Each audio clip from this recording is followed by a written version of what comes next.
Bunnies aren't just cute like everybody supposes. They've got those hoppy legs and twitchy little noses. And what's with all the carrots? What do they need such good eyesight for anyway? Bunnies, bunnies, it must be bunnies. Or maybe midgets. Troy, name that song. I have no clue. Is it a is it from Lindsay Lohan's self-titled debut album? It could very well be. It could very well be. But no, it's actually it is. This is like a deep cut. This is from Buffy the Vampire Slayer. Once More with Feeling, the like notorious musical episode that they did that is truly like one of the greatest like televised musical episodes ever. You know who that was sung by?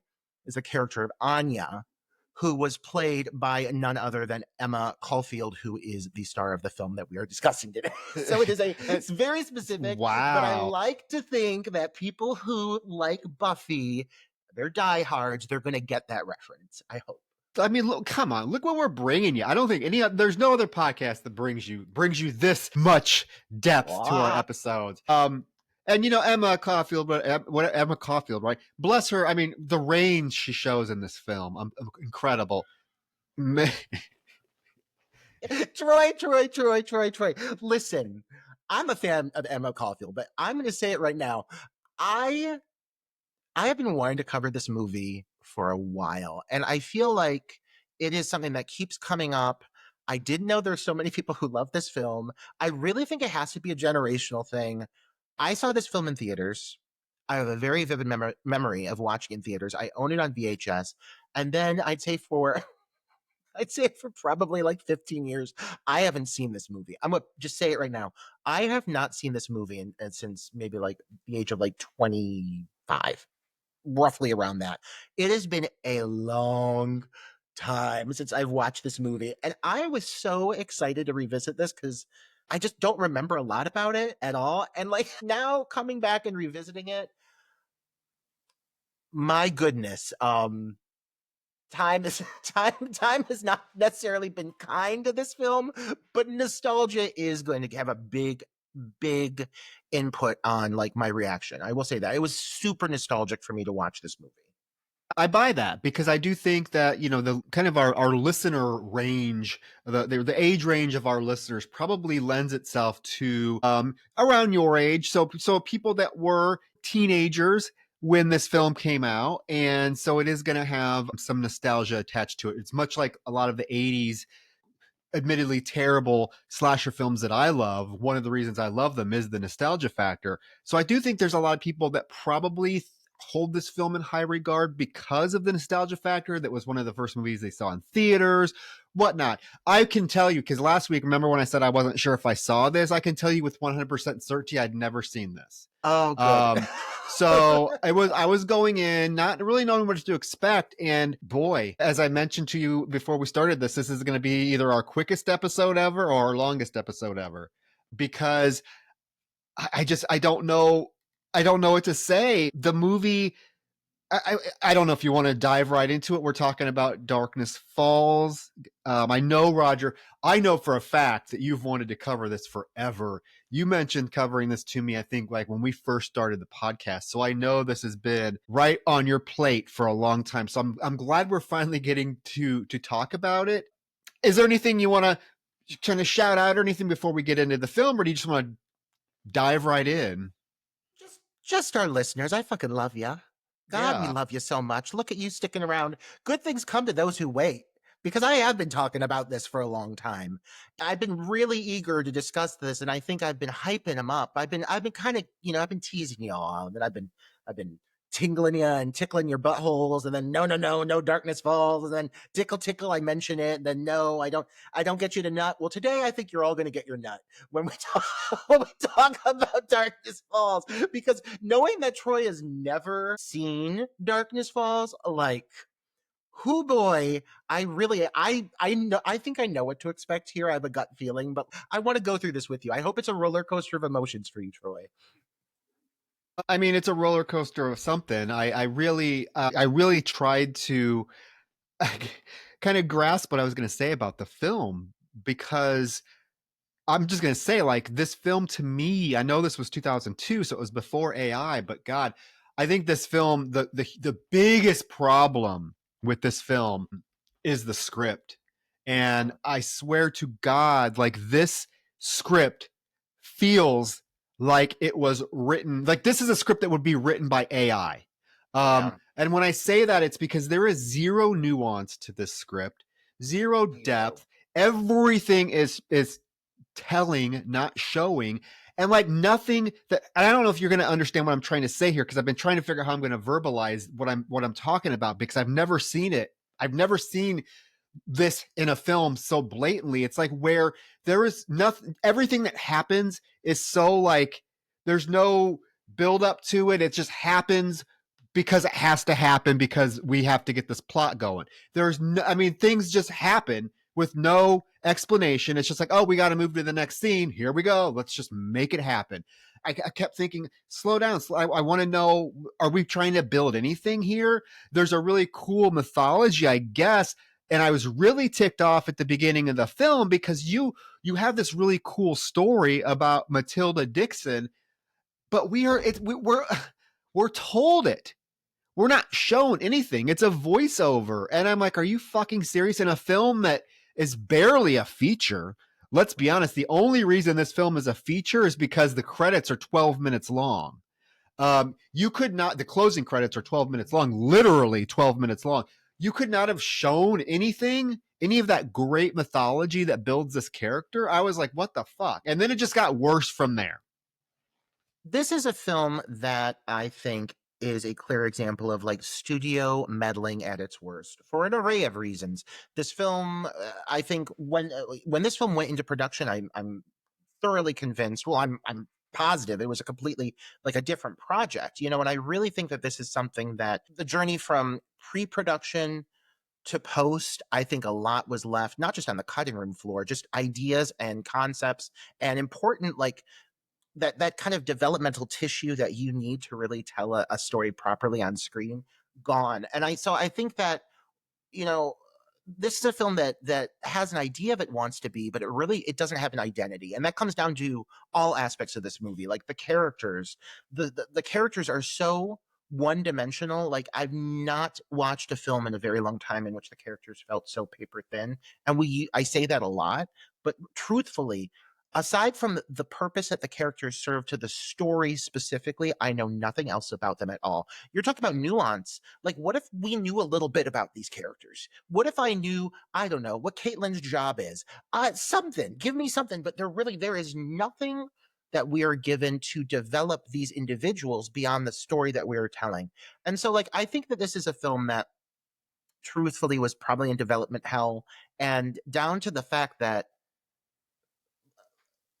I know that one of the things that this film is most notoriously known for is the design element of the creature itself. Like we have to acknowledge going into this, there needs to be a little bit of discussion about this movie before we review it, because I think that there were some really, really poor choices made leading up to the completion of this film. And the gravest error was the departure from the original design for what is the Tooth Fairy. And it's clear that in that design, when you look at the design by Steve Wang, um, that was very like supernatural, fantastical. It had a lot more going on than what the final iteration has.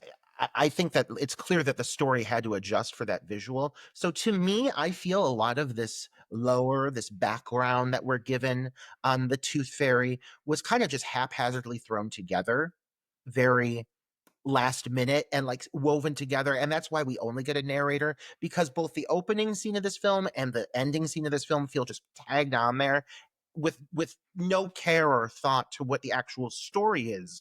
And it's a bummer that her backstory, while intriguing, truly, really doesn't have much impact on what's happening overall. Like when it comes to her overall like mythology and how she operates as an entity, there's no rules.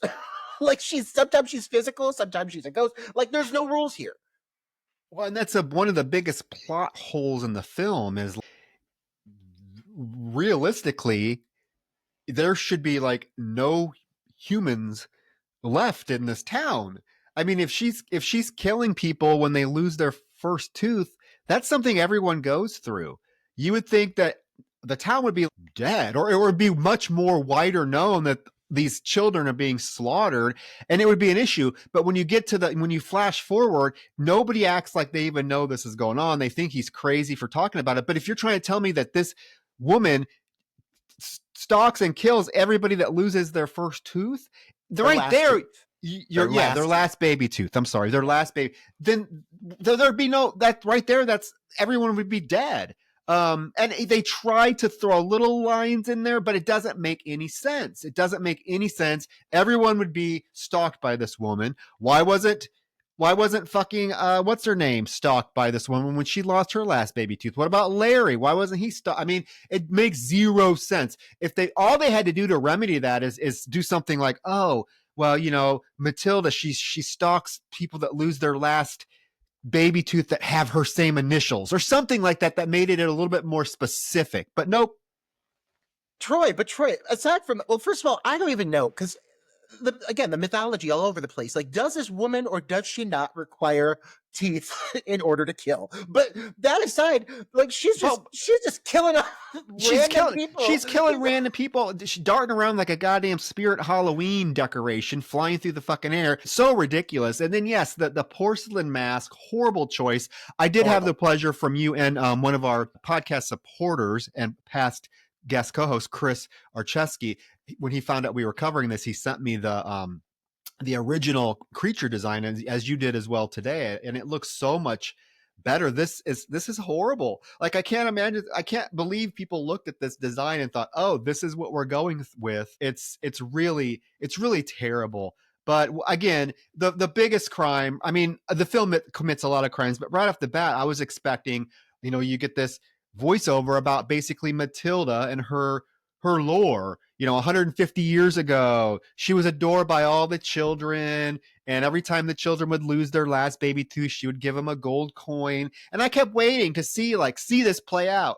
And then, her house caught on fire, her face burned. Why didn't I get to see that? We don't. We just hear this voice. And the town turned against her because she was hideous. And then two kids went missing, and so the town immediately responds by tracking this poor old woman down and hanging her.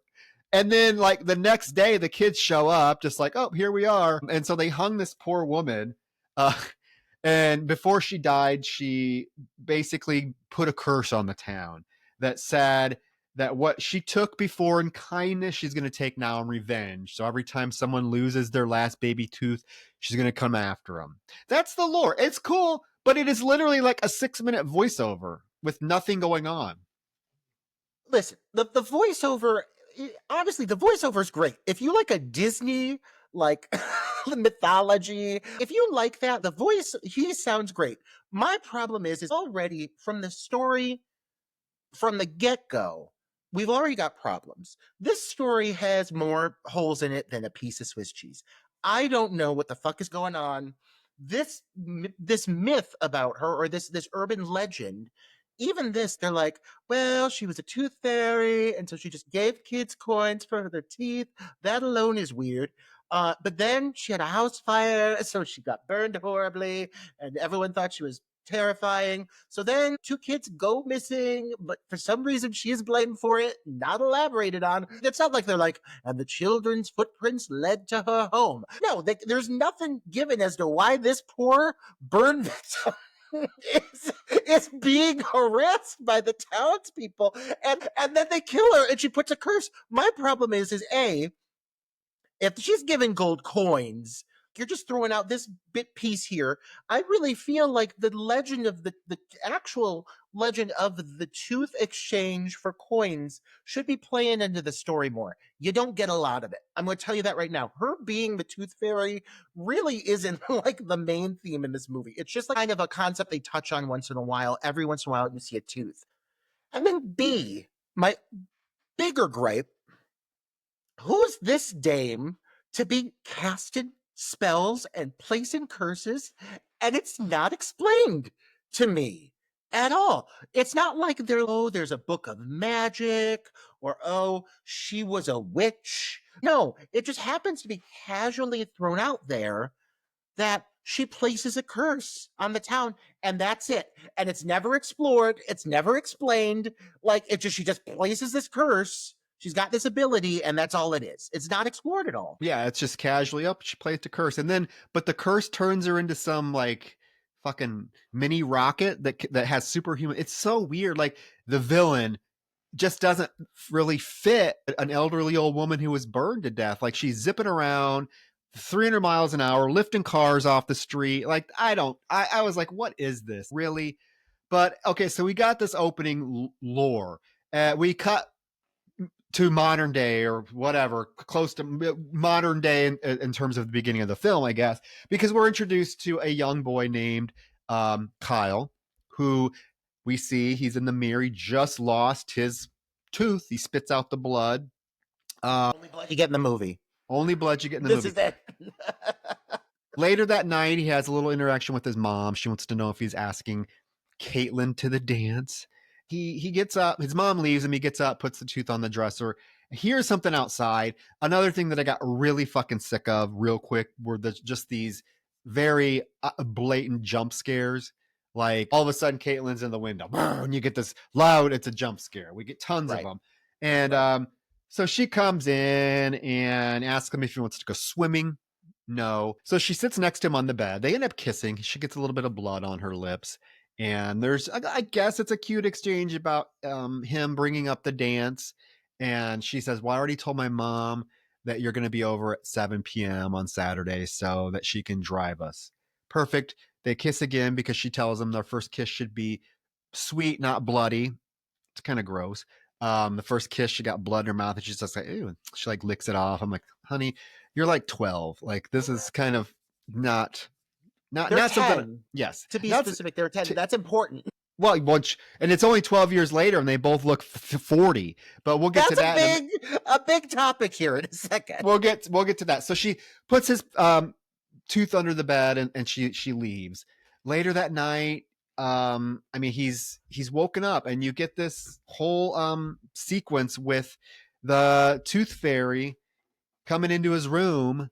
And again, this is obviously a legend that all the kids know, right? Because he sleeps with the flashlight next to his bed, because when she does finally appear and he pulls the covers open, he's able to shine the flashlight in its eye and run out of the room. He runs into get his mom. And I hear people, like I've read, after I watched the film, I was like scrolling through and I kept reading a couple comments about how this opening scene is so terrifying. And I'm like, are you serious? Maybe if you're like 6, but everything like happens so quickly. There's no suspense. Like the mother literally is like, oh, I'm going to go check in your room. She walks down the hall, peeks in the room, turns around, says, see, nothing to be afraid of. And then boom, the thing flies out, grabs her. That's it. He runs into the bathroom, watches it drag his mom away. He's in the bath. For some reason, Roger, the whole house is dark except this bathroom. Somehow the lights work in this bathroom, nowhere else. And he's hiding in the bathtub, and she can't come in because she doesn't like the light. We have to remember that. That's a big point. She doesn't like the light. And you do get that kind of cool shot of the camera pulling away, and you see him through the door sitting in the bathtub, and then you see the creature kind of hanging on the ceiling above the door. It's a cool visual. The CGI obviously hasn't aged well, so that's pretty much that's a big issue. I do not find this opening scene scary. I actually find it quite, it just happens so fast. The filmmaker doesn't, maybe studio interference or whatever, but doesn't understand like letting things linger and how to build suspense. Like everything in this film just happens so fast.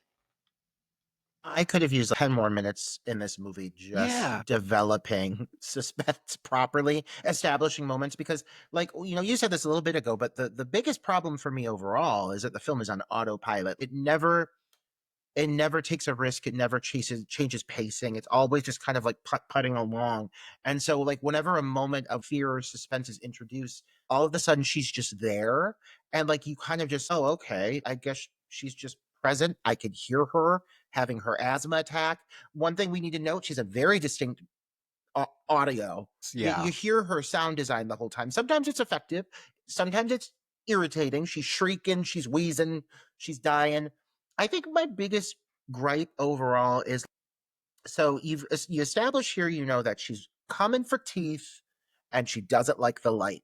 And these two things feel very disconnected. Like, for me, if they were like, okay, this is the tooth fairy and she is coming for teeth and she also, I don't know, be only defeated with like fluoride. I don't know. Like I think like at least it feels it feels tied to the realm of dental work, which I guess I'm looking for like consistency or coherency here. It's all part of the dental realm. Her not liking the light, I guess it's because she was set on fire by that house. But it's not really something, it's not there like, and she like her eyes were burned and so the light irritated her. She just doesn't like the light. We come to have to accept that. And she just also, like it said, she doesn't like when people look at her. So like once you've seen her, she's going to kill you. And that also feels very disconnected. Like she wants teeth, she doesn't like the light, and you can't look at her or else she's going to kill you. And these three things are just, we're supposed to accept these are the rules and nothing else. Well, we never see her like go after the teeth. She doesn't want the teeth. She just zips in the room and pulls people away. And yeah, the whole, oh, if you see her, she's going to come after you until she kills you. I mean, come on. 12 years later, she's still coming after this kid. Okay. The film, okay, after the lackluster shit we've gotten so far, I had to really contain more of my anger because I've mentioned this in the past. I mentioned it with the Mikey episode. Being a huge true crime fan, a true crime buff, I have zero tolerance for how certain things are portrayed in movies. And so what we find out is that Kyle is taken away and put into a mental hospital because everyone thinks he killed his mother. I'm like, this woman was thrown up in the air, slammed down on the floor. Like, you're trying to tell me that forensics couldn't figure out that this woman was not murdered by her 10-year-old child? Apparently, they don't even do an investigation, Roger, because he spends the next 12 years in a mental asylum because he killed his mother, apparently. This happens. This poor guy throughout the film is getting arrested left and right with no like due process or anything. They're just willy-nilly arresting. I'm like, it's so fake. I was irritated there too.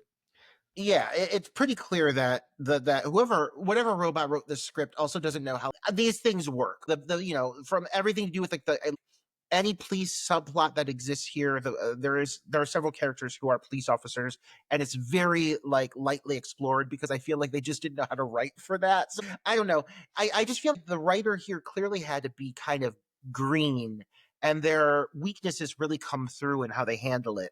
I do want to acknowledge it's Emily Browning playing young Kat, It is. who we know from Ghost Ship. We love her. She's always welcome here. Little tidbits, but overall, yeah, the opening sequence and what comes from it is a bit of a letdown now after revisiting it. The thing that sucks is every once in a while, Tori, there is a shot, a visual that is really cool to me. Like like you said, the shot of her over the door.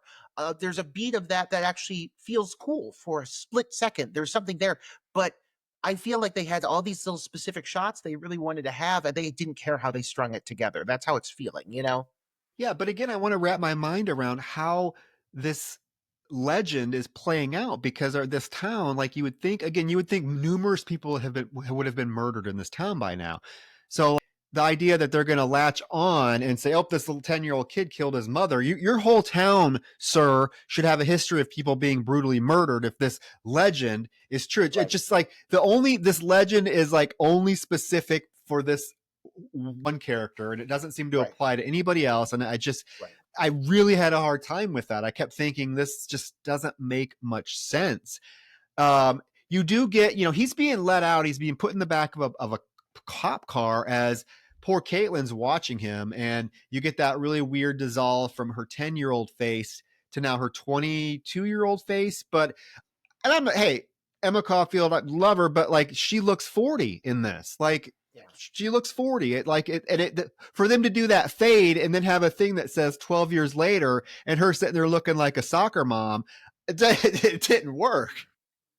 Well, and the problem is these characters, I feel like they almost forgot that they wrote 12 years in the script. Like, I feel like, again, like, I feel like someone was not doing their job here, because even down to the costumes, like, everybody, it's not like they just cast older actors playing these roles. She's dressed matronly. Like, she looks She's like a, frumpy. like a Jehovah's Witness is what I would describe her on her apparel over the course of the film.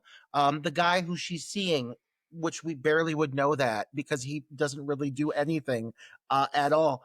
His name is Larry, and he is, I think, like an attorney, and he looks like he's 46. Like, and I think, and they dress him that way. Like, these characters do not look 22, and it's very clearly stated this all happened. It's 12 years later. They were 10 when it happened. They would be Yep. 22. It does not make sense. And it's glaring at this point. Like, now watching it at this point, it's a glaring flaw to me that really it affects the storyline for me. It does. Big time. Yeah. And again, it was just, it really was blatant when they did the fade in from Emily Browning to Emma Caulfield. And you see like, oh, this is a huge age difference, but then it says 12 years later. And I'm like, wait, what? But we find out, and I did not realize this until the second viewing. I feel kind of stupid. I thought at first, the first viewing, the whole film, Roger, the first time, because, I watched these multiple times. The first time I watched this, I thought this was her son. Michael was her son. But it's her little brother. Again, a huge age difference, which is weird because this kid has to be 8 himself. And I get it. People have huge age gaps between siblings, but it's kind of weird. But he's in the hospital because he can't sleep. And the doctor's telling her that he may have nyctophobia. They've done CAT scans. They've done all this stuff. And basically he's just suffering from really bad night terrors. And they all of a sudden they hear this kid wailing. So they rush in and he's all freaking out because this nurse was trying to shut the blinds. And now he has become deathly afraid of the dark. And we do see that he has like scratches on his arm. So again, this is happening. Like, you're going to say, yeah, it's happening. It's had to have happened to everybody, right, in this town. yeah. But it's treated like it's so, oh my God, what could it be? mm-hmm. But this urban legend is clearly something, they open the fucking movie with it, but nobody acknowledges it in the town. But it seems to be like something that the town is rooted in. And eventually later in the film, it's kind of acknowledged that people have gone missing and things like that before. But it's so disjointed. It's dislocated. It doesn't feel at all connected with anything that was told to us in the beginning. I feel like if we wouldn't have gotten that opening urban legend, this film could have existed on its own and just done its own thing and not relied on any of that backstory, because it's never really brought up again. So from this scene, now we find out that her little brother is suffering the same night terrors and stuff. We cut to the Las Vegas Strip. Woohoo! Okay. 2002 Las Vegas Strip. We now see that Kyle is hot as fuck. Is hot as fuck. Yes, absolutely. He is now living in a studio apartment where he basically spends his days apparently collecting flashlights and taking a bunch of antipsychotic meds. And I want to stop and acknowledge something that again, tidbit that's kind of creepy, that Chris Archeski, our faithful listener, messaged me. The actor who plays Kyle, his name's Chaney Cray, actually died about 4 years after this film. But you want to know the creepy thing, Roger? He died in his sleep from sleep apnea complications. She fucking got him, is the thing. It makes me feel like I shouldn't say that, but God, like that's too specific. Oh Right? my God. We underestimate her fucking abilities. No, that's wild. Oh my God. He's so He is handsome. so fucking hot. He is so fucking hot. Ugh. And yeah, when I saw that, I was like, "Are you serious?" And you go to his IMDb. Yes, he passed away, and it stated very clearly from complications of sleep apnea. Whew. 7. Yeah, The year of Nelly Furtado. We keep the year coming of Nelly back. Furtado. Oh There you my go. God. She haunts us. Just like the Tooth Fairy. What's her name again? Matilda. Matilda Dixon. Matilda fucking Dixon, that old bitch. Um, I want to step back real quick before we get to this because I think this is really really important here too, Troy. And I just want to acknowledge we comment on this moment in the hospital where the kid wakes up. You've got the storyline that's set up regarding Kat and her relationship with her brother. It's explained to us. It's told to us. Why don't we see an incident with Michael and Matilda Dixon that leads to him going to the hospital? I understand like they want to keep the story moving, but you got some fucking spare time. This is a brief story. And I really feel like there's so many opportunities here to have had like moments that would have been some great exposition work, but also potential for, I don't know, tying the story together and giving us some scares in the meanwhile. And like, doesn't it just feel to you so abrupt that we come into it and all of this has already been established? Yeah, that's what I'm saying. That was kind of everything just is happening because it needs to happen to move this paper thin plot along. And again, it's just one thing after another that I'm having a hard time buying as being realistic because what she does now is she all of a sudden out of the blue, because it seems like she hasn't talked to him since this happened, but somehow since his mother was killed, it seems like she hasn't talked to him in 12 years. She somehow knows his phone number. B thinks to call him. She calls him and he's even like, "Who the fuck is this?" And she's like, "It's Caitlin. Remember you were supposed to take me to the dance and you never did." And she calls him to tell him about her brother not being able to sleep. Why the fuck would she think he gives a rat's ass about this? But apparently, she says, "I know that before what happened to your mother happened, you said you were having some trouble sleeping. Ma'am, consult a doctor. You're calling some random guy you haven't talked to in 12 years, and asking him for medical advice." Have one line that she says where she's like, "You've been very hard to track down." She does say, like, she makes it sound like she's been trying to connect with him, which I think maybe softens the blow of what you're saying a little I bit. don't, I But don't buy it. because I don't see it, I don't because buy I it. don't see the buildup of desperation for her, we just come right into it. It feels, again, extremely abrupt. You're I just don't, reintroduced to this relationship. I don't buy it. I don't buy it, and I'm going to tell you why here in a second. Okay. Okay. um yeah, so she's like, "I just need to know like how you got over what happened to your mom. What should I do with my brother?" And he's like, "Well, I didn't get over what happened to my mom." And we see that this fucker has painted porcelain faces all over his apartment wall, because of course he does. And then, like, I want to know why he we don't see it. We don't see him trying to think this over. Like, should I go help this gal? What should I? Nope, because the very next scene, he's at the hospital. He's there. Do we know where Darkness Falls is? Do we even I'm know where it's based out of? I would think, for some reason I got a New England vibe. He's No, in that's a hole he's in from Las Vegas, Vegas. Nevada. But I know, but he just shows up. And he goes into Michael's room, and Michael's sitting on the floor. We see his reflection in this metal grate. And I mean, they have this conversation where Michael's like, "Oh, my sister says that when you grow up, you're not scared of the dark anymore." Michael says, "She's gonna kill me, she's gonna get me." And Kyle says, "Who?" "You know who." This kid is kind of creepy, and this kid really does look like he's been through the fucking ringer already. He also has a very pronounced lisp, which I Mm-hmm. love. Mm-hmm. I love a cherub with a lisp. And he, like, when he talks, he's like, "Caitlin, no! Caitlin, no!" Like, his voice is just, like, very, like, squeaky and shrill. And I'm a fan of this child as much as I'm going to be a fan of a child in a movie in general. Like, I mean, like, he ain't given an award-winning performance, but he's given it his all things considered. They've got this little moment here And like even this feels like something that should be kind of like, okay, give this movie a pulse. Give these two some connectivity.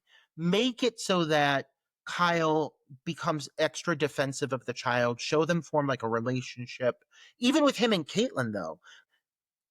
Kyle, I'm assuming, is coming back because he had feelings for her because it was hinted at, but you never see it again. They don't have any fucking moments really together until the finale. I mean, they got a couple interactions, but there's no developing romance. They don't get to have any personal moments that really feel like they're building anything. It's all just for the sake of the story. And we're not getting any like just human interactions that we need to care about these people. So I don't feel like they do care about each other, you know? Well, that and there's zero chemistry between the two of them, which is surprising. But there's no chemistry. And then when I said that I don't buy it, it's because like the script wants us, or the scenarios that the script is putting these two characters in really wants to make us believe that they are like really in love with each other, that they're like, you know, star-crossed lovers. They were destined to be together, but they never got the chance because of what happened with his mother. That's how it's presented. But neither one of them, especially her, seems like she could give a shit less about the other one. You're right. There's no moments where she shows him any affection, where she's like, oh, I need to. And in fact, here coming up, she has the opportunity to go out and have a nice dinner with him. And instead, she chooses not to even have anything to do with him. I never feel like these two characters really like each other all that much. Well, there's a moment later even where he gets like taken away by the police and she almost like kind of just lets it happen. They don't really go out on a limb for one another. It's not even like you get the vibe that this is this really strong friendship at one point, which in the opening scene, I feel like that was at least implied. They feel very disconnected. And you're right, it feels like she just could give two shits about him, which then feels uncomfortable that she would have even called out to him to begin with. What's your goal of bringing him back here? Well, and she knows what he's been through. So this what she says to him in this scene, because basically, you know, she comes in the room, they hug. She takes him out of the room so that they can talk, and he asks her if Michael has lost a tooth recently, and she says yes, his last one. And he makes the comment, well, then she's probably gonna come after him. And she says, oh my God, you don't believe in that stupid old urban legend, do you? Well, ma'am, you would know half your town has been murdered. I mean, if this is a thing, you would know all these children have been murdered, but she's acting like this is the first time she's ever heard of it. And he gets annoyed that she's like, because she's kind of making, like, she's kind of talking down to him, like condescending, like, oh, how would you still believe in that? So he's like, you know what? This was a mistake. I'm getting the fuck out of here. Again, they act like they could give a shit less about each other. And then this random 40-year-old lawyer who was supposed to be, did you notice he's supposed to be the kid in the opening scene that Yeah, she with was the standing with? glasses. And he's like, oh, Caitlin, oh, welcome back, Kyle. And he hugs him, and it's insinuated that him and Caitlin are dating, but she doesn't even act like she's interested in him. I think Caitlin's like, I don't know. Like this girl, I think Emma Caulfield knew the script was trash and she wasn't even, I don't know, because she doesn't seem to have chemistry with anybody. She seems bored half the time. She doesn't want to, I feel like she doesn't want to be there. Um, I, Let's talk about Caitlyn in general, though, Troy. Like, let's take a moment. I think we really need to unpack the biggest gripe I have in the sense of overall characterization issues for this film. The elephant in the room is truthfully like this is one of the worst quote unquote final girls we've had ever. I mean, and it's not even the actress's fault. I would have been pissed off too because I feel like if I would have really gotten to sit down with the script and realize that nothing that happens over the course of the film, she does nothing to in any way try to assist, help, fight back. She is literally just there, present. And it's not she gets a moment of glory. Like really, she's just a sack of potatoes and kind of like a dumpy one at that. Like, she's not really like doing anything. And poor Emma Caulfield, if I were her, I would have been like, fuck man, like why? Why would I even put anything into this? I'm just a plot tool, really. She's just a plot device to connect the kid and Kyle. other than that, they just didn't write anything for her favor at all. Like, she doesn't have any moments of romance with Larry. She doesn't have any developing romances or anything with Kyle. She doesn't have like a parental figure in the movie she gets to interact with. It's just her. She cares about the brother. That's endearing, but that's all I know about her. And it really just makes this character really like kind of a wet blanket. Yeah, I think you mentioned one dimensional, and definitely a one dimensional character. And she, I mean, it's not her fault. I would be bored with this role too. I just feel like she's not doing anything extra to give the character any sort of charisma or I don't nuance. It's just it was just it's such a flat character. And like I said, when she's on screen with other people, like she has no chemistry with them. And this Larry guy, wherever fuck he came from, he wants to take them out to dinner. And again, she says no, even though, bitch, you called Kyle. He had just hiked his ass 2,000 miles to lollygag with your sick brother, and you won't even go to dinner with him. So Kyle has to go to dinner, or they don't go to dinner. He ends up taking him to a bar, even though Kyle multiple times says, I don't drink. Larry takes him to this loud biker bar. You got broads spilling beer on their boozles, and you can see their nipples through their t-shirt. I mean, this looks like a gay old time, Roger. It looks like a real good time. I mean, and it's luckily it's one time in the movie that we're not either in a hospital or a lighthouse. So we're at a bar, brief moment, and I mean, I guess what I guess I'm supposed to come to understand here is first, as we've touched on multiple times, nobody in this town seems to believe in the Tooth Fairy, though she is a constant looming presence at all times. Like, and so I guess we're supposed to believe that his returning to town has agitated the Tooth Fairy. Like, she starts making herself present. She's flashing around. She's swooping by windows. She's peeking from around corners. Like, she's looking. And he's sitting there and he's uncomfortable. And there's this dude, Ray, and he's like, there's that guy that killed his mom. I'm like, no, dude. The very obvious Tooth Fairy who's taken the lives of all of your classmates. I'm convinced you're the last one standing. You're the only people left in this town. That woman killed his mom as well. And I don't think it's that too far off of an idea for you to believe it by now. But he is really insulted by Kyle's presence in this bar, and he confronts him. It comes out of nowhere. Like, out of nowhere. Kyle just sitting there, and Larry's kind of like, oh, I hope you're over Caitlin, because you really, you screwed her life up. I'm like, how? Larry's like, she was never the same after you left, and nobody could get close to her because all she wanted was you. Excuse me, sir, she wouldn't even come to dinner with you with them. So don't feed me that shit. But yeah, this fucking Ray, in the most cliched way possible, comes over to the table and is like, what are you doing here, you freak? We don't want freaks here. And poor Kyle's like, I just want to be left alone. And Ray takes his beer and dumps it on him. And of course, Kyle's not going to fight back because this guy's like twice his size. But instead, he goes outside to stand on the porch of the bar, and you hear a noise. I mean, you know that this Tooth Fairy is floating around because he's seen images of her and stuff.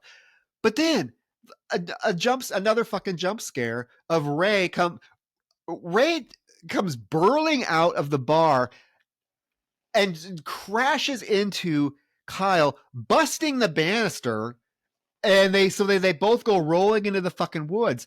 This is violent. This is a violent man. This is a violent reaction to somebody just being in a bar trying to have a good time. Like, you're gonna really barrel through a fucking banister of a railing for what? Like, the guy did nothing to you.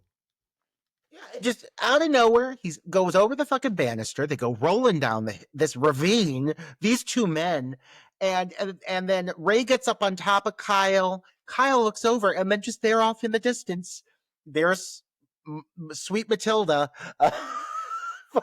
hovering. She hovers like no other. This broad, she's got tendrils. She's got ribbony tendrils. There's a lot of things going on with her, and none of them feel of any importance or really stand for anything. She's in this black shroud, and she's watching. And he starts screaming, and he starts punching Ray, and his reaction is to get up and go running. And he goes running off into the woods, and Ray is like, fuck you, get out of my town. And there's this moment, he's like standing there proud of himself, like he really did something. And then, like a bat out of hell, this old gal zips by so fast. Like Troy, it literally, it's a blink and you miss it. And this guy gets picked up. It's like the fucking flying monkeys. She comes by, and in my words, she doesn't kill people. She literally sweeps them off their feet. She's sweeping people off their feet, and she's taking them somewhere. I don't know where. She's taking them off into the night sky, screaming and shrieking. My my big gripe here is, like, there was that era of PG-13 horror films that was really like, let's skimp on the horror and just fill it with a lot of excess. This is an example of that at its worst. This movie clearly wanted to take some beats and inspirations from films like The Ring, films that come before it, which is a truly, masterful piece of cinema. And it took like the core basic elements of it, and it tied it together with this really sloppy storyline and a really kind of lackluster villain. And so when it comes down to the moments you're really waiting for to see this sheet woman like actually enact some terror upon people, their way of getting out of it is by making them just zip off like so quickly. You barely see it. And you're like, what the fuck just happened? And it is really, it's like at first, the first time you see it I remember in the movie theater, first time you see this, it's like, oh, cool. By the end of the movie, it's extremely frustrating. Yeah. Yeah, I think her method of killing them is what she just drops them. I was trying to figure it out. They might have a scratch on their face, but I think the manner of death is she just drops them from hundreds of feet in the air. And again, remember, I also want to reiterate, like, the lore. This is just supposed to be some old woman that was scorned because the town set her on fire unjustly, and now all of a sudden she's just like fucking supernatural, flying at the speed of fucking jet planes. It just, again, the lore doesn't fit the villain either, and I think that's a big problem. Is that the lore across the board? She's also supposed to be wanting teeth, but she ain't taking nobody's teeth. There's no point in this film where this broad takes someone's teeth. You tell me you're giving me a movie called The Tooth Fairy, and she ain't at least taking one person's teeth, ripping them out or something. But this movie doesn't want to show blood, is the thing. Like, there's so zero. little even blood in this. Zero. So, like, she sure as hell ain't taking teeth. And nor are we tying in the gold coins they mentioned. At least maybe, I don't know, everyone who dies, there's a gold coin or something.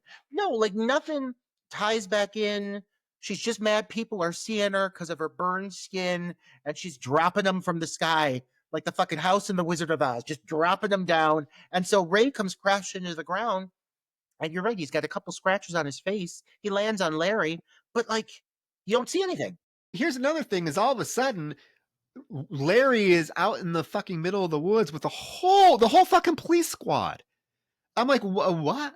How? Why would you get all the police involved?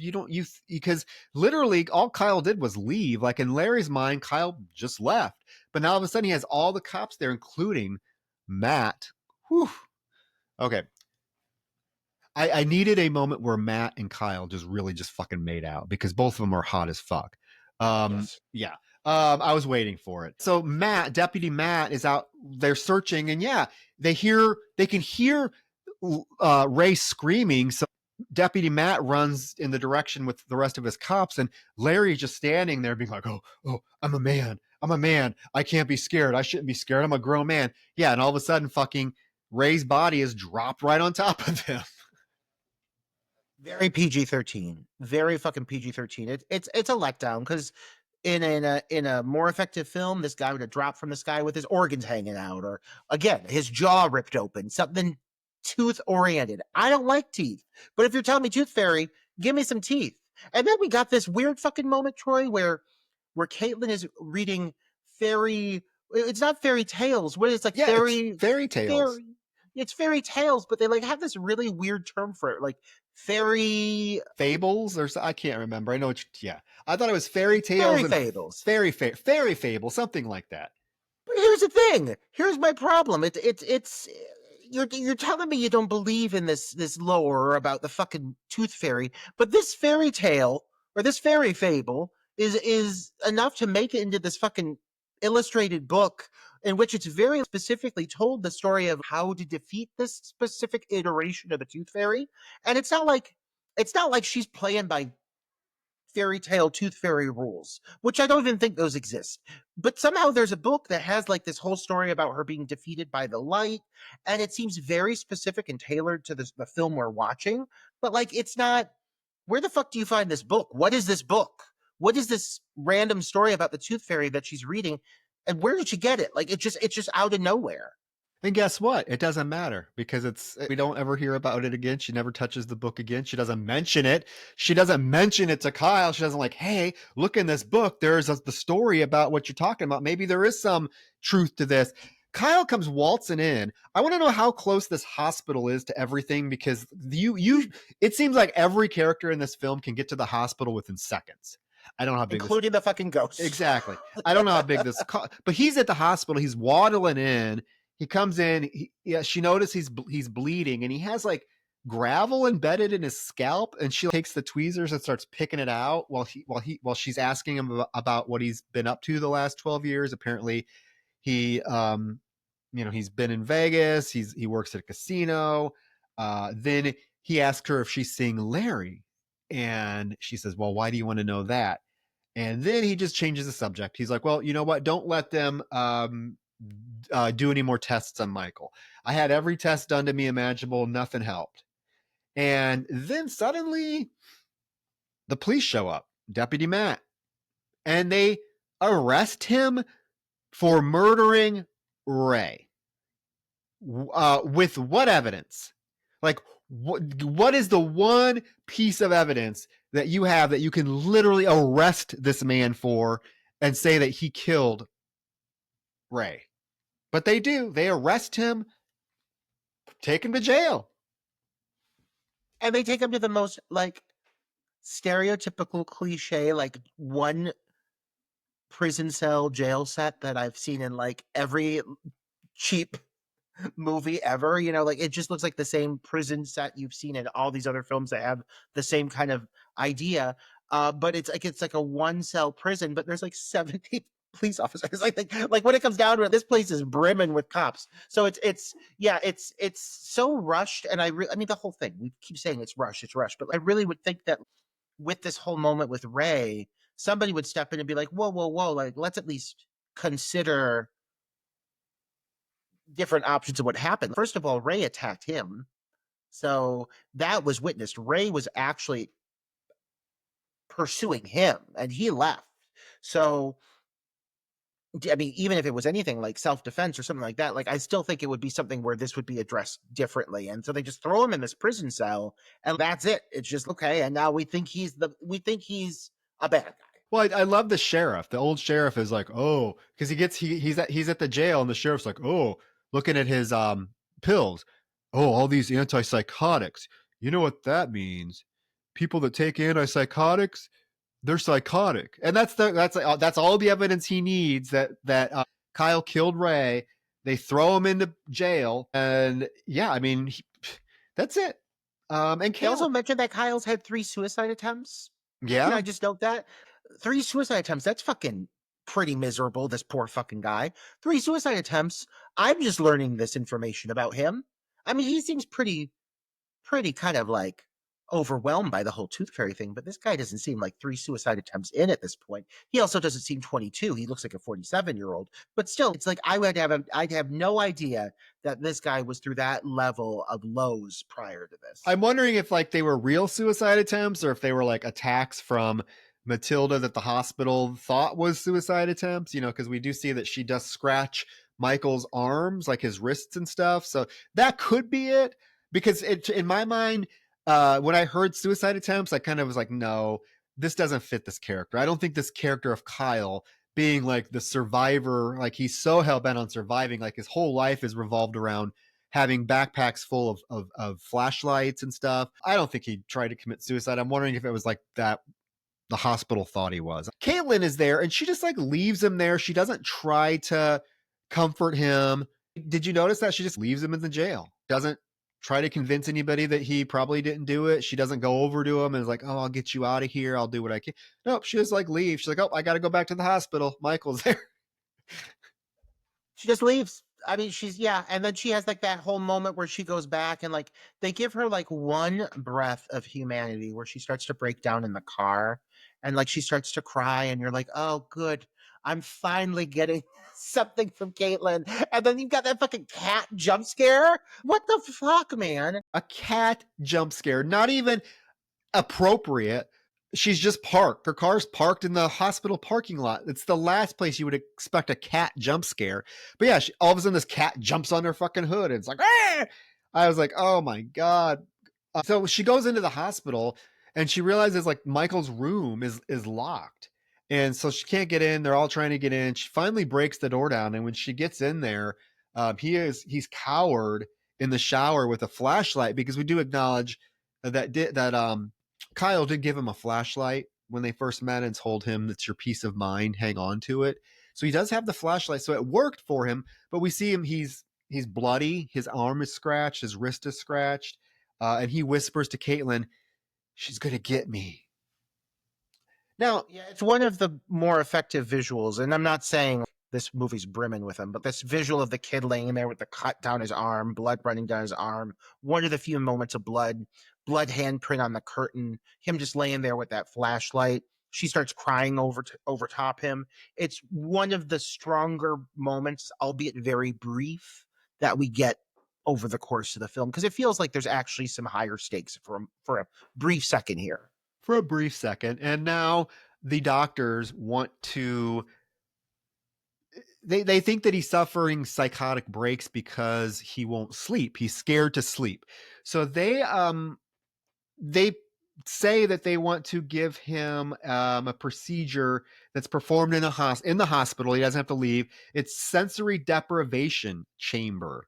So they're going to load this boy into a chamber, a dark chamber, and force him to face his fear, which is the dark.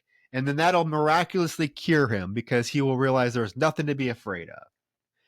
And this seems like, is this really a real thing? Do they do this to people at a hospital? It seemed kind of wonky to me. She goes along with it, and I'm like, okay, stick this kid in a fucking chamber and shut the door. Okay, that's gonna cure everything. I mean, isn't that child just going to have a fucking panic attack? That's kind of like, oh, the kid can't swim, so throw him in a pool. I mean, I think this seems a little harsh.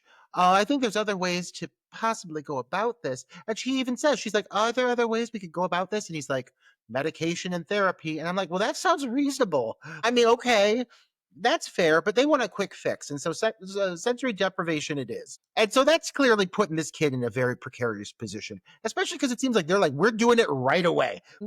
There's no time to pause here. Everything's moving real fast. They don't even wait for the real doctor to do it. It's like this other guy's gonna do it, because when they get to the procedure, she's like, "Oh, you're doing it? Like, where's the other doctor? Oh, he's out of town. It's fine. I'm doing it." We do learn that Larry has gotten Kyle out of jail, which was nice. And Kyle doesn't even really acknowledge, doesn't say thank you, just like storms out, heads across the street to the gun store where Larry's following him, wanting to know what's going on. Does Kyle buy any guns? No. What he does load up on are flashlights. Well, he steals a gun. He does steal a gun. From he sees it on the counter. We find out that he does take it. I don't know if he could have actually bought a fucking gun with his, well, those meds he's on, you know? I mean, that's not explored, but he does definitely look down and take the gun because he pulls it on Larry here in a minute. Yeah. Well, yeah. Kyle's like, "Larry, you got to take me to the hospital. We got 20 minutes before it gets dark and we need to get there." So in the car, again, Larry's like, "Why'd you have to come back to town? I've been trying to get with Caitlin since you left. Do you realize how hard it was for me to get with Caitlin because all she could think about was you?" And I was like, really? There's zero chemistry between the two characters, so I don't buy that. He then realizes that Larry is not taking him to the hospital because they drive by the "Leaving Darkness Fall" sign. And Kyle's like, "You got to take me to the hospital right fucking now." Turn the car around. Larry's like, "Well, what if I don't?" And he pulls that fucking gun out. And I thought, I was thinking, okay, this is really upping some stakes. Kyle's kind of turning into a badass. Literally, like 3 seconds later, fucking Matilda comes flying across the road and causes him to swerve and crash. slam into a tree. Fucking Kyle Roger barrels out of that fucking window 30 miles an hour. He doesn't have a scratch on him at the end of the day. He would have died. There's no way you're telling me that in a real life situation, this man would have survived this violent car accident in which he is thrown through the window, he somersaults, and he's fine. He's up and running. And I mean, and also like this Matilda knocking cars off roads. She's like, I mean, she is dangerous. this woman, there are no rules. She is unhinged. She's pushing cars down ravines. Larry looks up and he's like, "Don't look at her." This is one of the few times that we hear anything about not looking at her.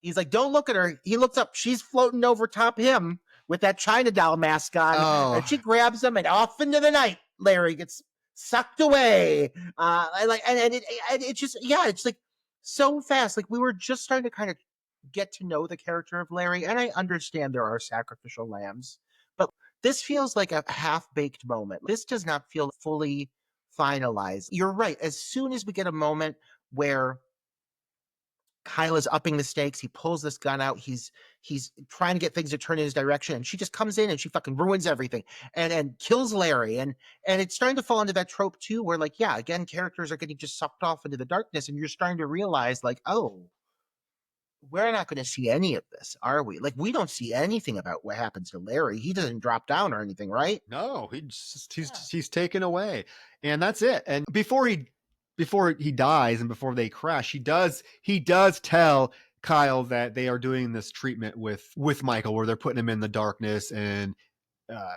Kyle's like, "Well, why would you do that? Why would you do that?" And his response is, "We don't want him to be the next Kyle Walsh." I'm like, what a shitty thing to say. Again, especially with the whole lore of this town, like this should be well known. And I'm going to just keep harping on that point because it really makes the plot even more nonsensical than what it already, what it is in the first place. But so Kyle gets into the car and he hauls back to the hospital, and of course he gets there just in time. Well, actually, he calls the hospital and asks to speak to Caitlin, and that nurse. She's like, she's not available. He's like, "This is Kyle Walsh. Tell her I need to talk to her right away, and tell her not to put Michael in the chamber." And the nurse, she hangs up on him all pouty. She calls the police instead. But I'm like, what are you calling the police for? And why are the police coming to arrest him when he was let out on bail? Like, it's not like he broke out. Larry got him out of jail on bail is what it sounds like. So now they're acting like he's a fugitive. It makes zero sense. I feel like the nurse is a little put off by like the fact that he's so frantic. Like I do think that there's something to be said about the fact that Kyle is often manic, understandably so though. Like he's right, but he's often manic about he's like, "Holy shit, we gotta fucking address this. We gotta address it now." And everybody else is kind of dismissive of him. And when he gets really elevated, they just call the police on him. So yeah, this gal, she gets what's coming to her, which is just getting pulled away into the darkness. But still, she gets what's coming to her. She calls the police. He shows up. We've got this whole bit coming up here of Michael getting sedated, and like he's getting put in like basically into like this, it looks like an MRI machine or something, like, right? Like he's getting put into this deprivation tank. And you tell me, Troy, how the fuck did that bitch get into that fucking MRI machine? How did she get into that deprivation tank? That's what it is. Because she's in there and you hear her and she's cackling and she's like, and the kid's getting fucking like slid into it, and he's almost in. If I were her, I would just grab him and pull him in. I'd be like, "Oh, I could grab him from here," but she's just in there waiting. Doesn't happen. They cheap out because Kyle shows up. But there's this moment where I remember this in the trailers where they're kind of playing this up as like this really intense moment, and I'm just like, for me at this point, I'm like, how did she get in there into that sensory deprivation tank? I don't know, but Kyle shows up just in time, and of course he tells Caitlin to get Michael out of there. Do not let them do the procedure. They're leaving. When all of a sudden the cops come and they viciously slam him to the ground and arrest him. I want to know, like, what are you arresting him for? He didn't do anything. He did not escape jail. He literally was bailed out. But you're arresting him for no reason. And so he's dragged away, tells Caitlin to not let them put Michael in the dark again. So they take him back to the jail. Matt says, let's see your lawyer get you out of this one now. And Kyle's like, well, that's going to be kind of hard because my lawyer is in two pieces down the road. Is that a confession? Matt says. And Kyle takes the opportunity to tell him, you know what? You know that legend we've heard all of our lives that you people act like you have no clue what I'm talking about? It's real. I saw the Tooth Fairy. That's who's doing this. I looked at her. I'm one of the few people to look at her and not get killed. So she's been stalking me. And Matt responds by bashing the bars with his nightstick, saying, I figured you'd say something like that. And Kyle, there is a comment here that's made where Kyle's like, well, how many unsolved murders have you had around here? Well, apparently not very many because none of them act like there's any. It's just a weird interaction. I just don't understand why they wouldn't want to make that specific aspect of the story more prominent. You know, like, even like in retrospect, even just a few more lines of dialogue brought up in interactions. There's so many brief little interactions. The car ride with Larry. I don't know, something. Bring up the fact that after he disappeared, they did notice that kids were going missing and things like that. And it's, you know, something you could have brought that up in the dialogue at so many different points just to kind of hit home a little bit more that this is something that people are aware of and they are intimidated by or scared of. And maybe people are in denial of it because it's such an urban legend, but still, like, just to bring it up in this throwaway conversation and barely touch on it again, it just feels like such an important thing to acknowledge about this town. Yeah, I mean, one piece of dialogue. Oh yes, kids have died of, but the medical examiner just ruled that we have a high number of sudden infant death syndrome. I don't fucking know, but to act like it's not happening when literally the whole lore is when you lose your last tooth, you're going to be killed, but nobody else knows about it except Kyle and Michael. They're the only two. This old broad ain't doing her job very well because she's only got two people in the entire 150 years since this happened to her. Um, but Matt tells him he's crazy, and just then you hear glass crashing. And so Matt is told to go check it out. The lights go out. There are some security lights that are out. He goes into the darkness, and we hear, and so does Kyle. We hear that fucking broad screeching and growling. And there's that moment where Matt drops his flashlight. It goes out. It's dark for a few seconds, and you think when he picks it up, we're going to see something we don't, because what happens is it cuts awkwardly back to the main area of the police station where all the cops are at, and you hear gunshots, and then you hear Matt scream. So everybody then rushes back to where he was, and we find out that he shot at a dog. One of the cops' dogs. And like, I mean, you never even see the dog. You just find out that the dog has been killed, which is sad alone in concept. But okay, this unseen dog has been violently murdered. And meanwhile, you got this other cop who's just sitting there kind of making fun of Kyle. And Kyle is really, really trying to make sure people know to stay in the light. And nobody is listening about staying in the light. And so this moment literally goes as such. The guy's sitting there, he's like, ha ha ha. You believe in the tooth fairies or whatever. I'm making fun of Kyle. Kyle's like, stay in the light. The guy sees, I don't know, a shadow, I guess. She's always moving around the windows, this fucking broad. So she floats by. He's like, whoa, what's that? Holy shit. The cop gets up and like walks out of the light. Kyle's like, stay in the fucking light. The cop just walks out of the light, and out of fucking nowhere, Matilda fucking Dixon, like a bat out of hell, swoops down, grabs this guy, and picks him up and takes him away somewhere into this cop's station ceiling. I don't know. I mean, it doesn't seem like it's a very high ceiling, but she's gone. He's gone, and the room is very dark, and that's all it is. Like, he gets swept away, and it's like the setup here. She's just all of a sudden there, and she's just picking people off, and it makes me think of the scene. And this is a film that is very much, I would say, like, I mean, it is a polarizing film, but and we're going to talk about a scene that's executed well, whether you want to like the film or not. There's a very similar cop station sequence in the film Jeepers Creepers. And that cop showdown sequence, regardless of the issues that I have with the director of the film, that sequence, when I first saw that film, I was like, holy fuck, this is a thought out, very very layered execution of killing all these cops off, because the one by one they're all getting picked off and each one is a moment. What happens here, this nonsense that occurs where she starts fluttering around like a fucking kite in a tornado, fluttering around and causing mischief. It's just it's almost seizure inducing watching this, and it's so sporadic and sloppy, and I really feel like I couldn't tell you what really happens after this guy gets pulled off into the darkness and they start shooting the lights out. I couldn't tell you how most of these people die. I couldn't tell you if they all died. I'm assuming they did because they just go away. But like, you just don't know. Aside from that one Dane getting thrown through that glass frame, I don't really fucking know what happens as of this point moving forward.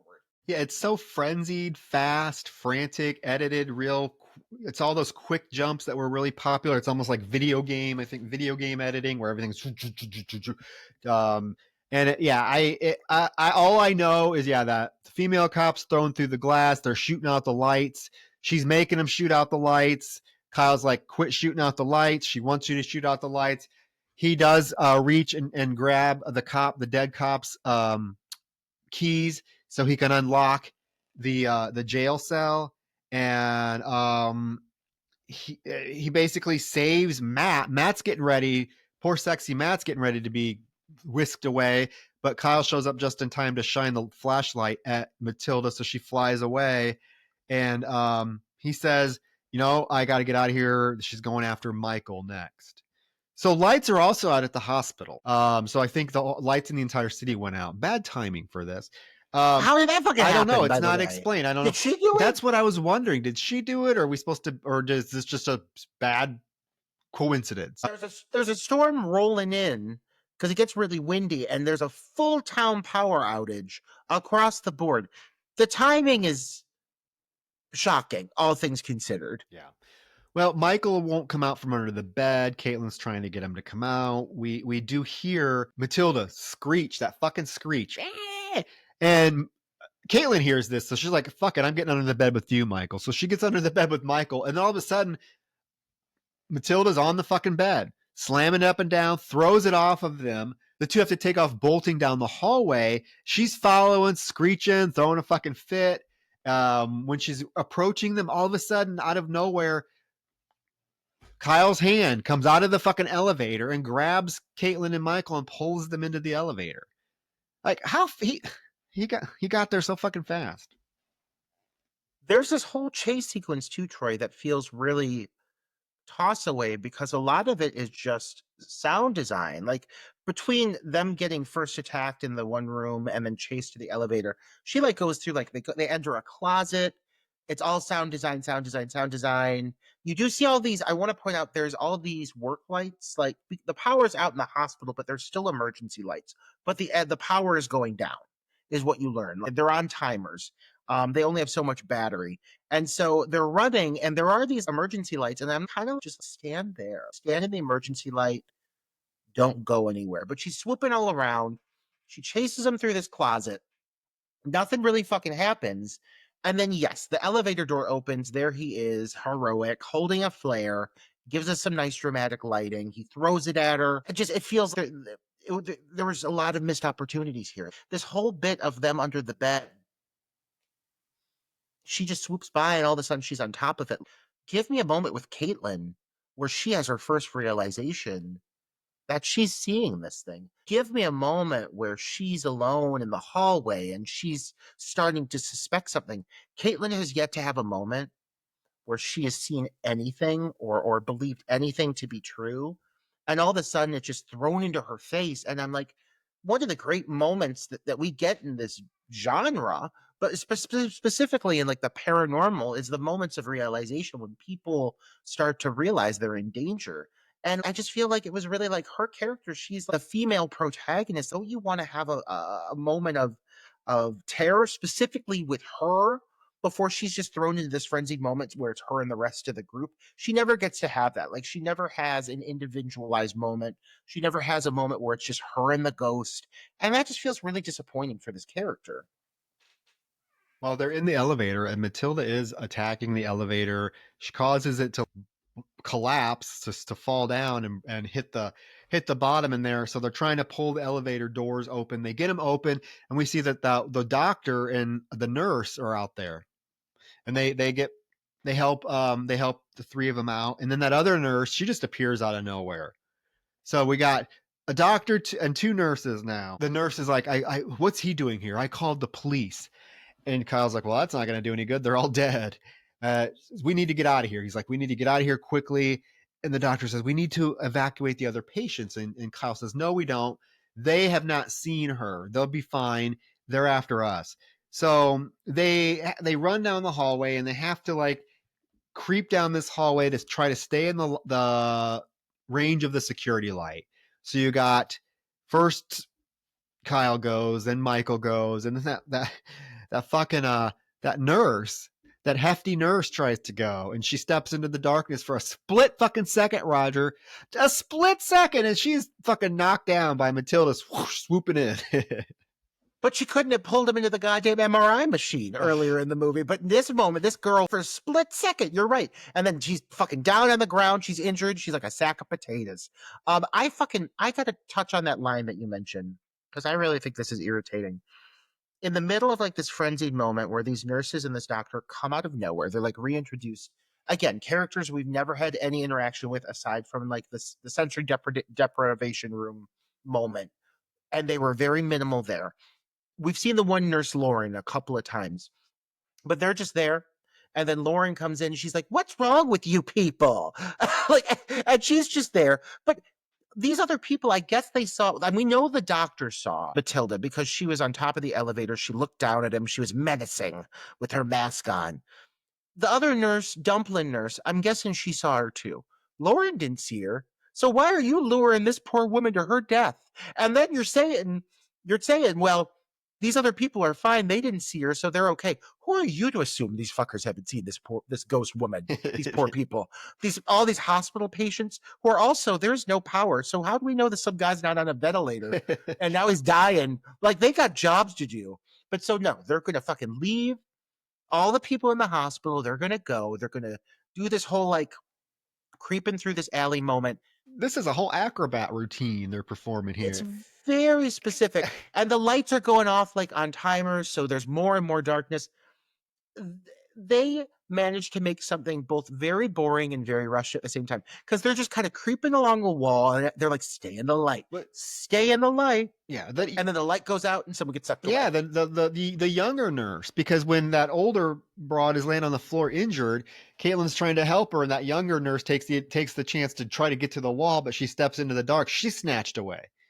So now you got 5 of them, including an injured older woman, that they're trying to drag through this hallway to stay in the light. They get to the staircase, and you find out that the only light on the staircase are on the landings. So they have to jump down flights of stairs to get to the landing. And first Kyle takes Michael, and they make it.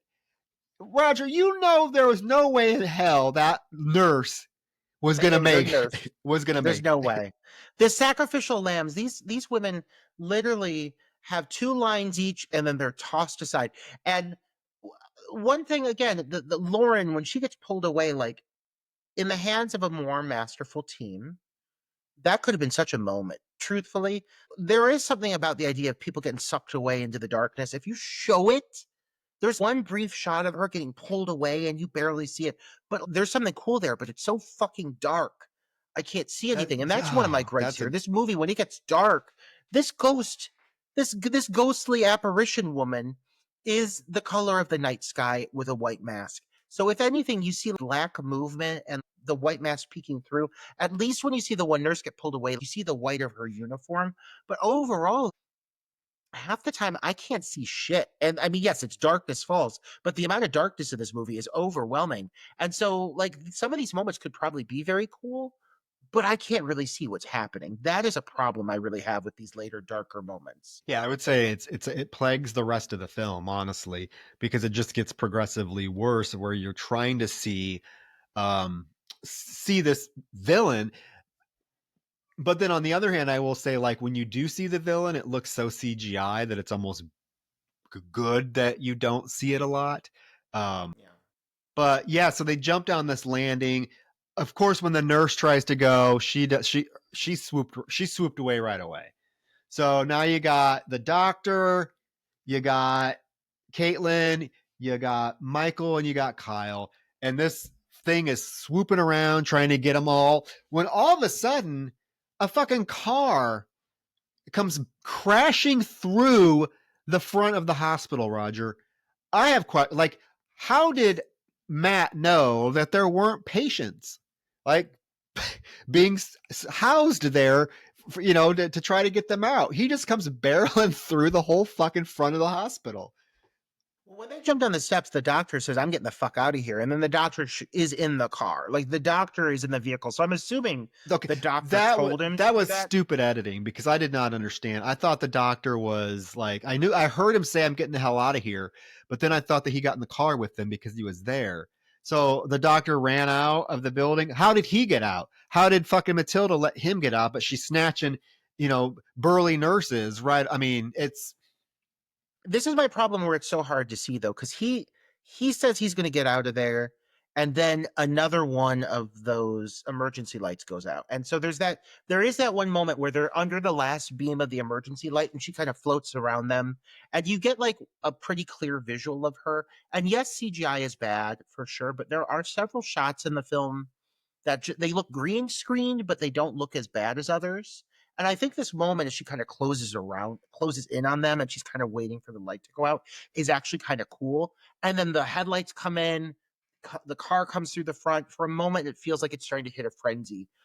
One thing I don't mind about this moment in the vehicle is at least it's starting to feel like, okay, now time is of the essence. Like, there's really no hope. We have to fight back. We have no defenses because she's fucking unstoppable. Like, let's be real. This woman, this and her lust for teeth, this woman is unstoppable. yeah, but this final plan that's put into place by, let's acknowledge this, not even our protagonist comes up with this idea. Matt comes up with this idea, which I thought was a really weird plot twist, like a plot device. Like, you're not even letting the lead character who has lived his entire life battling this entity. And he even tells Larry at some point, or Matt later on in the film, that she's been with me my whole life.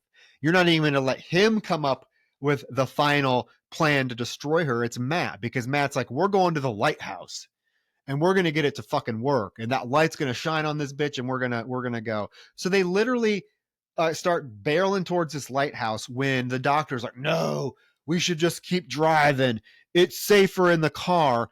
Literally a second after he says that, he's fucking yanked out of the car by Matilda, and then she launches a nonstop barrage on this car. I don't know what the fuck is she flying through the windows? I can't tell because the editing is so choppy, and I just know windows are breaking. She's screeching. You see her fly. I don't know what the fuck's going on. All I know is the doctor's gone. Another bone to pick, one of many bones. This is a film full of bone picking. But you're in a cop car. You got interior lights, and you got a fucking siren. Turn it on. I mean, like, you could turn it on. Turn on the fucking siren. But no, they don't. And when they finally, I think they mention it, but there she is, breaking fucking sirens and busting through windows. I mean, again, like, this woman can fly at a speed that you can't outrun.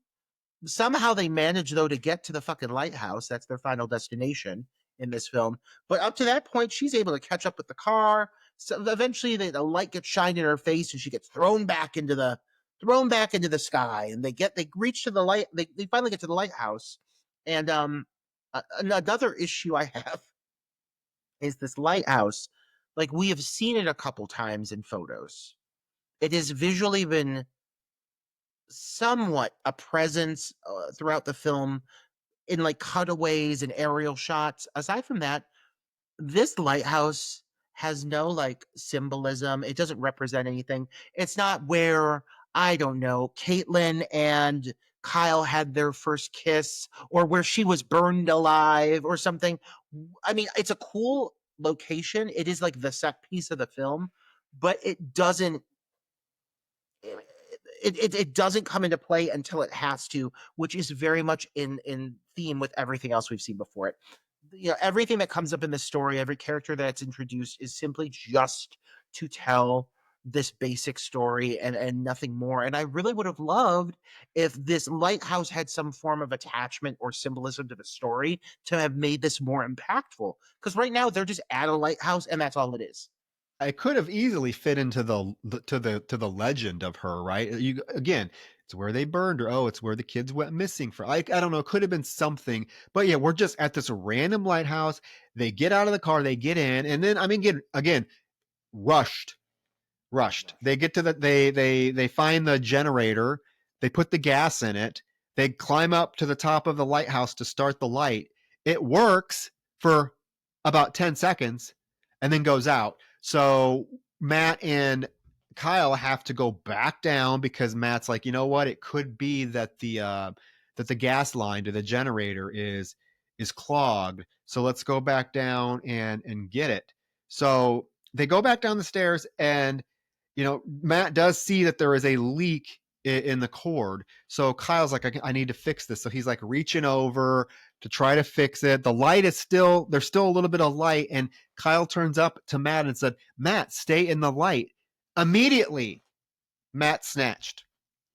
Gone. Whoosh. Oh my god. Oh, this made me so mad, Troy. Especially like Matt's character. Again, like none of the characters here feel fully fleshed out, but Matt's character was finally starting to like step up as like another, like a secondary hero in a way. He saved them all. Like he had some, obviously he and Kyle had like been butting heads a little bit up to this point, but like he definitely had a character shift where now he's in on it with them and they're all working together.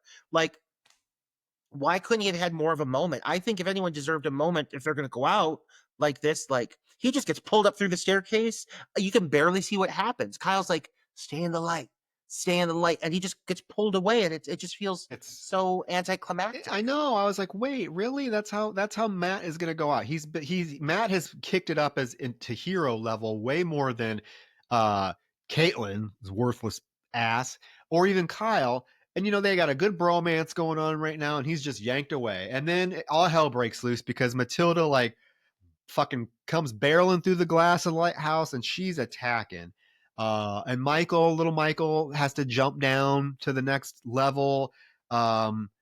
Matilda grabs fucking Caitlin and like is gonna like, I guess, tear her apart, but Kyle shines the flashlight at her and he lets Caitlin go, and she drops down a couple flights and lands on that landing pretty hard. So now she's injured.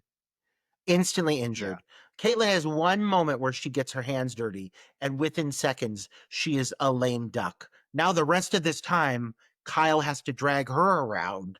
Like, she can't even stand up. So she's not serving any purpose moving forward. It's not like she's going to have a final hero moment. She literally is like just like a detriment for the rest of the film. And I mean, let's be honest. There's like 2 minutes left of the film. Yeah, he gets back up and he's able to start to turn the light back on to the lighthouse, and it literally hits Matilda and she screeches and like shrivels and just like shrivels away. And there for like a split second, you do think, they're all relieved.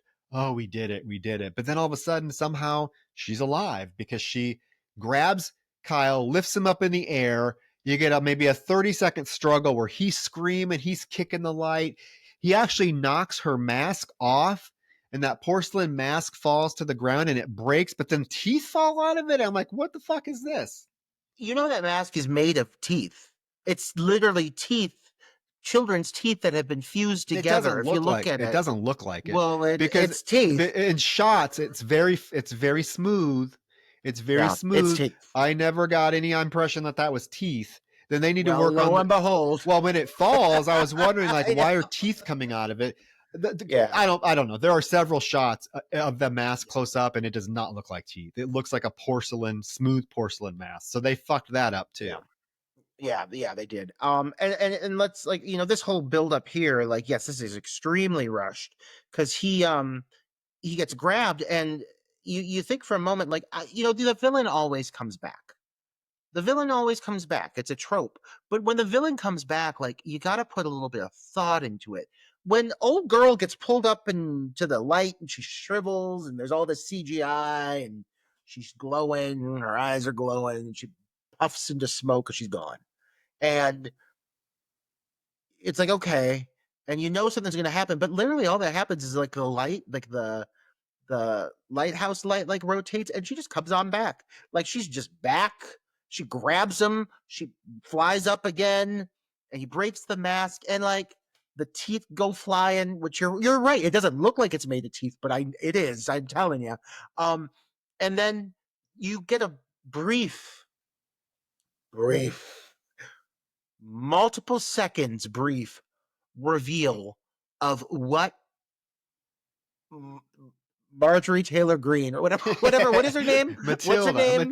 Matilda Dixon. Yeah, equally horrifying. What Matilda Dixon, what she looks like. And I'm going to say this: you're telling me that you have had this whole time underneath that mask, you've been hiding this banshee woman, this very elaborate, grotesque Stan Winston creation, mind you. This individual, you're telling me that you've had this and you've been covering this with a porcelain tooth mask? You fuckers, how fucking dare you? Get rid of the mask. Just have her be a burned woman who's flying around. That is so much more effective than that blanket with a mask on it. Because really, listen, I'm like, oh my god, like, now I'm on board. And then she just, again, the light comes back and she does the same thing but bigger. She turns into a CGI ball of smoke. Her eyes start lighting up, and she erupts into the most elaborate display of digital effects. And it's like, it's terrible. So that's all we're gonna see of her, and it's still not as good as the original design. Which I will say, I don't know if anyone remembers this, but that design was so locked in that they even had there was an action figure, a McFarlane toy action figure of it created. Like that, like, I don't know how they got that far into the process and then pivoted to this. I'm really thinking and seeing this movie that a lot of things had to happen during the production that changed things, because truthfully, like, yes, okay, she looks great for about a second. She's got this really long skirt. She's covered in burns. She's haunting, and then she's gone. And I'm like, God damn it! Like, this is what horror fans want. But instead, you gave us this PG-13 schlop where there's barely any blood, and I saw there is no gore effects, there's no practical effects, nothing. And you finally give me something, and I feel like they could have only afforded them for one day to do that makeup, something, because it is so underutilized. I was enraged. Yeah, I mean, it looks really cool. I mean, it's when she like starts screeching, and you just that whole horrifically burned face. He's like, "I see you, you bitch," and he does, like, doesn't he light his arm on fire or something, and then hit her with it, and then it pushes her back into the light, and she fucking shrivels away screaming. And then they're all like huddled together, and they're like, "Oh, we're safe." And you think I thought I was gonna get, okay, we're gonna have, a year later, and him and Caitlin are gonna be together, and they're putting Michael to bed, and you're gonna have the closing scene be her coming back. That's what I was expecting. We don't even know if Michael, Caitlin, and what becomes of them. We don't even know if Kyle and Caitlin stay together. He probably goes back to Vegas. He's probably here right now. I should probably go look for him. It's just, we don't know. And so, like, when you get this post credits, or not even a post credit scene, it's not a post credit scene. When you get this ending, I was like, what the fuck is this? It's literally some random little boy we've never seen named Billy. His dad's putting him to bed, and he just lost his last tooth. So the dad puts the tooth under his bed and tells him, "Don't peek." So little Billy, his dad tucks him in, leaves the room. Little Billy, like, starts falling asleep. He hears something in his room and he jolts awake and he's looking around and he's like, Tooth Fairy? And it's his fucking mother. She's there to give him a hug and a kiss. And the film ends with her putting coins under his pillow. And that's it. He's not attacked. I mean, that's it. That's it. Are they telling me, Troy, that what we just witnessed, what just transpired here, is how the legend of the Tooth Fairy came to fruition? Is this like what this wrap up is supposed to be to me? Because it is completely removed from the story we just witnessed. These characters, I've never seen them before, and I'll never see them again. And I'm all the better for it. But the characters we did, I guess, become attached to, not really. The characters who were prevalent throughout the storyline, no idea. Did Caitlin lose her leg after that horrible fracture? Did Michael ever sleep again? Did did Kyle, I don't know, have third degree burns after lighting his arm on fire and punching that woman? Like, I mean, like, none of this. I get no closure. Give me something. Give me a wrap up. Did anyone in the town survive? Is the town massacred? Give me something. Give me something. Give me a shot of them walking out of the fucking lighthouse. But to cut to this sequence of this random child and his unnamed parents, who I have no idea who they are. I don't even know if they live in that same fucking town. For this to be the note we end on, how fucking dare they? I was so mad. I did not remember this at all. I like I said, it's been years since I've watched this movie, and I was like, "Are you fucking kidding me?" And then those goddamn credits, Troy, with that goddamn 12 minutes of rock music that I don't ever want to hear again. I want to say, hey, I'm fine that the movie's short. I mean, the movie has two things going for it: the hot male lead and its short running time, its brisk running time. Rest in peace. Rest in peace. Rest in peace, you sexy man. The thing, like, I was watching it, and I'm watching my timer, and when you press play, the movie says it's an hour and 25 minutes and 42 seconds. The credits literally start playing at 1 hour and 9 minutes. And I was like, wait, there's still supposed to be 14 minutes of the film left. So I was watching the credits. I was like, wait, are we going to get a post credit scene? No, it is literally 14 minutes of credits. Literally. They couldn't give us a proper, we couldn't see that old broad come back and whisk this boy and his mom onto the bed at the end. We couldn't get any imagery of of poor Marjorie Dixon Green being burned at the stake, and we couldn't see any of that, but we can have 14 minutes of credits. And then when you have that opening fucking like prologue, when you think about that narrative that we learn about Meredith Dixon, and like really, again, while it's an urban legend, like doesn't play into the storyline at all. Like it very well she could have just been like unnamed Spectre. Like her lore doesn't weave itself into the story that much, because again, we talk about the fact that no one's really acknowledging it except for Kyle. You've got that big opening chunk, and then that, like, overall you get like an hour and 5 minutes of movie here, and it feels that way. Like, this is a film that really feels just so bare bones. And I said earlier, it feels like it's an autopilot, but it's on autopilot without taking any time to enjoy the scenery. Like, visually, like, while it's very dark, it's not like it's an incompetently shot film. Like, there are some pretty moments, there are some artistic choices. I may or may not agree with them, but at least it's like some idea of how to create a cinematic style. But it's completely just wasted, because none of the moments that should have been allowed to breathe or build or develop suspense ever get to do that. And so it is disappointing, because again, this movie has a lot of nostalgia. I had a blast watching it. Like, I'll say, like, I was laughing my ass off. I thought it was fun as hell. But truthfully, like, if like, you see a lot of fans of the genre in my age range who like look back on this movie and are like, it's like an unsung masterpiece, and I'm like, like, I'm not gonna, to each their own. I'm not gonna challenge you on that per se, but I might say, like, revisit it again and watch it again, and like, let me know what you think. Like, truthfully, sit down with this movie and watch this and pit it up against something like The Ring. And from a narrative standpoint, like, does it hold a candle? I don't think you can say it does. It really is lacking in several major aspects that are required to make a movie good. It really feels like they filmed the first draft of a script. Like somebody wrote a script and they filmed it without any revision, without anything. This is the first draft. They went with it. Um, I think, I tried to have fun with the movie. I really did because I do know that it's held in high regard by a lot of horror fans of a certain generation, certain age. So I tried to have fun with it, but to be honest with you, I just couldn't because I couldn't get past some of the glaring plot holes, and I could not find myself really caring about any of the characters. Yes, the actor who plays Kyle is gorgeous, but there's not much to his character.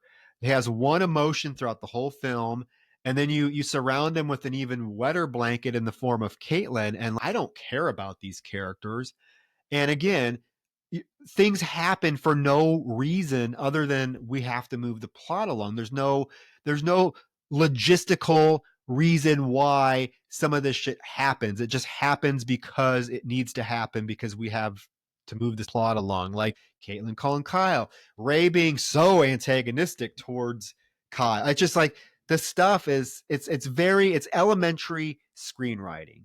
It really is. And I do want to acknowledge, I mean, like, Troy, one thing that is very much acknowledged about this film, aside from the design of the tooth fairy being changed and so forth, like, this is, like I said, this is a film that really lost a lot of its spirit, I think, on the cutting room floor.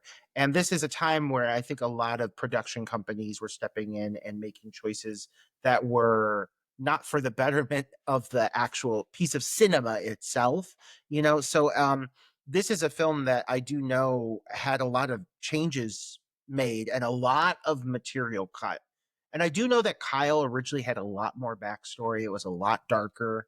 Um, Even Matilda's story in general, like, I do know, like, that elements of that were changed.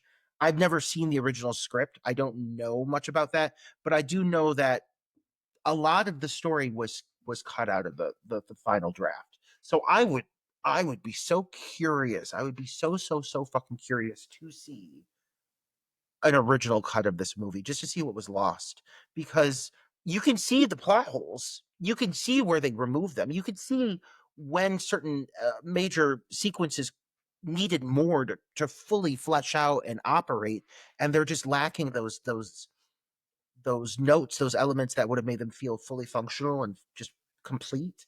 And I really yearn for that, because I do think that there are moments of this film that could have been really, really awesome, and I think it was just something that had to do with, truthfully, like, studio meddling, and I hate when that happens, and that did happen so much in, like, the early 2000s, 2010s. Like, how many times did we see production companies stepping in? Think about the Black Christmas remake, down to the trailers having random footage filmed for them. That's how shit worked then, and still to this day, but really then it was notorious, and this is a film that I just think suffered a lot and lost a lot of its soul on the editing room floor. Which is too bad. Which is too bad. I know that the film, looking on IMDb, it has a 5 out of 10, which is actually, I think, really high.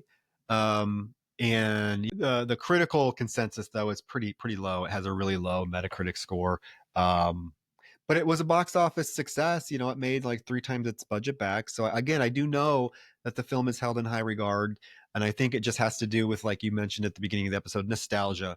We all have a special place in our hearts for films that we saw as young horror fans that kind of were early entries into our horror libraries, right, of what we watch. So I can see why people would like this film. It just did not work for me at all. Yeah. It just did not. That's all I'll say. So on that note, guys, we want to know your thoughts on Darkness Falls. If you're someone who enjoys the film, let us know why. Before you rip into us, watch it again. I do ask you to do that. I do not want people to come at us because of their nostalgic feelings. I want you to watch the film again, and then if you feel the same way about it, then you can come at us, right? I'm one of you guys. I'm one of you. I came into this, I hadn't seen it for years, and I thought I was really going to be adoring this flick. And I, again, nostalgia does prevail, but still, do I think this is a good film? personally, I think it's got a lot of fucking weaknesses. So keep in mind, I feel you on this, but definitely sit down and watch it again. Yeah. And if you agree with us, head on over to Apple Podcasts and give us a 5-star rating and say why. With that, we're going to wrap up quickly by me revealing my pick for next week, which I have not told you, Roger, right? But I know what it is, and it's been if I showed you my list of films that I've want to cover, it's been at the top for since we started this podcast. I just never got to it, but I felt like it's going to pair well with this film in a small little way, and it's that the antagonist is also a burn victim. Can I try to call Yeah, what the film is? yeah. Is it The Burning? It is The Burning. Oh my god! I've never seen it. Right? I know, that's why I picked it. Okay. Yeah. I thought, you know what? I'm going to go with another film where the antagonist is a burn victim, but it's going back to my roots, my nostalgia roots, because it is an 80s slasher flick and probably one of the, outside of Friday the 13th, Sleepaway Camp, probably one of the more revered camp slashers. Yeah. You've never seen it, so I'm super excited for you to check it out. I know that there's a lot of fans of the film, and it does a few things that really, I think, were groundbreaking for the genre at the time, and we'll talk about that next week. So, guys, next week we are discussing The Burning. Roger's finally popping his burning cherry because I know it's been forever since we've talked about this film and you've never seen it. So I'm super excited. Well, and I will say it's on the top of my list too, because I've never seen it. And I was like, this is one that I really want to save for an episode. Like I purposely put it off. So if you weren't going to pick it soon, I was. So yeah, it is time. How exciting. The Burning, guys. Yes, we'll have some fun things to say about that. But with that, let us know your thoughts on Darkness Falls, and we will be back next week. We will. Thank you for joining us. Thank you. Good night. Good night.